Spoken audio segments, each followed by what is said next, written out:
ce colloque organisé par la Fondation Droit Animal, Éthique et Sciences et par la Fondation Adrienne et Pierre Sommer. Le thème du colloque, vous le connaissez, c'est « Connaître et respecter les animaux, un enjeu pour l'éducation nationale ». Quelques mots d'abord de ces deux organisations, la Fondation Droit Animal, que beaucoup d'entre vous connaissent, mais qu'un certain nombre d'entre vous peut-être ne connaissent pas bien. C'est une organisation, c'est une fondation reconnue d'utilité publique, qui a plus de 40 ans d'âge, qui a été fondée par des scientifiques et des juristes et dont le principe est de faire progresser la pratique, le droit, en s'appuyant sur les progrès de la science.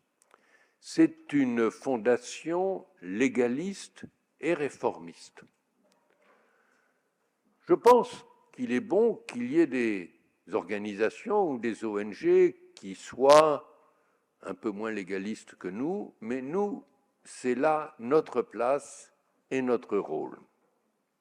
La Fondation Adrienne et j'oublie de dire, pardon, que la LFDA s'intéresse au progrès de la condition de tous les animaux. Vous avez pu voir en entrant des exemplaires de la Déclaration des droits de l'animal qui porte autant sur les animaux sauvages à l'état de liberté que sur les animaux sauvages en captivité, que sur les animaux dits de rente, les animaux d'élevage, les animaux de compagnie et les animaux d'expérimentation. Donc la LFDA se préoccupe d'améliorer le sort de tous les animaux. La Fondation Adrienne et Pierre Sommer, qui organise ce colloque également, est une fondation qui a deux activités principales. L'une, c'est la médiation animale, c'est-à-dire l'utilisation par des personnes compétentes d'animaux pour aider des personnes qui sont soit dans une situation difficile, soit qui ont à faire face à des problèmes propres difficiles, à mieux réussir dans la vie et à faire face aux problèmes. Vous avez d'ailleurs dans la salle deux chiens qui contribuent à cette médiation animale. La seconde activité de la Fondation Adrienne et Pierre Sommer, c'est l'éducation des enfants. Et cette activité se traduit par le soutien à des fermes pédagogiques, le soutien à des visites par des classes de fermes pédagogiques et des efforts pour favoriser l'apprentissage par les enfants de ce que sont les animaux et de ce qu'est la condition animale.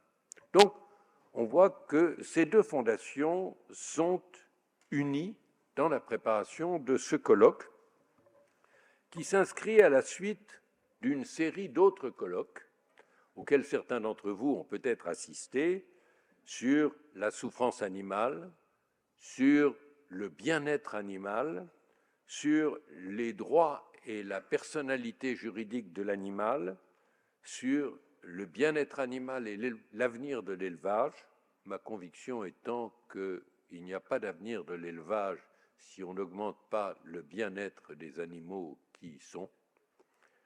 Et il y a 2 ans, préserver et protéger les animaux sauvages en liberté. Ces colloques ont un double objet. D'abord, faire le point sur les connaissances et les réflexions sur des thèmes majeurs des relations animaux-humains. Ensuite, de faire progresser le droit et les pratiques. Ces deux dimensions sont, à nos yeux, inséparables. Ils s'inscrivent dans l'esprit de la Déclaration des droits de l'animal que j'ai déjà évoquée, Déclaration des droits de l'animal qui porte en son article 7 « Les gouvernements veillent à ce que l'enseignement forme au respect de la présente déclaration ». Parce que notre conviction est bien sûr que la pédagogie et l'éducation sont des instruments essentiels au service du progrès éthique. L'actualité de ce colloque est liée à à la loi sur la maltraitance animale de novembre 2021 qui porte, j'ouvre les guillemets, l'enseignement moral et civique sensibilise également à l'école primaire, au collège et au lycée les élèves au respect des animaux de compagnie. Il présente les animaux de compagnie comme sensibles et contribue à prévenir tout acte de maltraitance animale.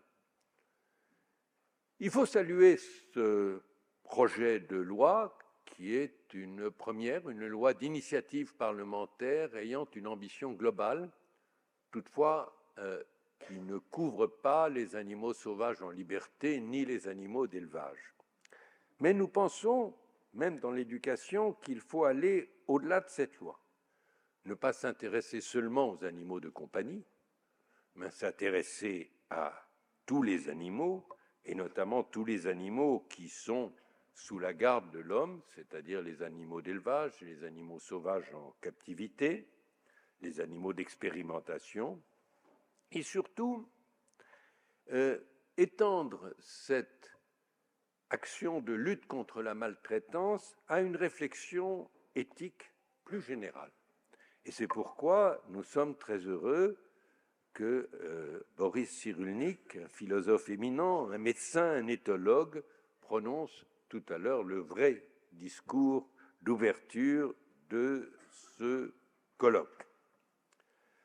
Dans ce colloque interviendront des acteurs engagés dans l'amélioration de notre connaissance des animaux et dans nos relations avec eux. Je voudrais souligner un dernier point. Le respect, la bientraitance animale est un élément d'une philosophie un peu générale qui est le respect de la vie, la volonté de préserver la vie, d'améliorer le sort de tous les êtres sensibles, et ça me paraît au cœur de toute philosophie éthique. Mais au-delà de ça, je pense que la relation avec les animaux peut et doit être une relation d'empathie. Et je pense que les animaux, au fond, suscitent très naturellement notre empathie. D'abord, reconnaissons-le, à tout geste positif, l'animal qui vit avec les humains, même les animaux d'élevage, répondent par un geste positif. Et je pense que l'empathie doit être au cœur de notre relation avec les animaux. Mais je pense aussi que, au sein des sociétés humaines, quelques progrès dans l'empathie seraient sans doute bienvenus et que les animaux et nos relations avec les animaux peuvent nous donner une leçon d'empathie qui est utile aussi pour les relations entre ces animaux particuliers que sont les êtres humains. Voilà ce que je voulais dire en introduction.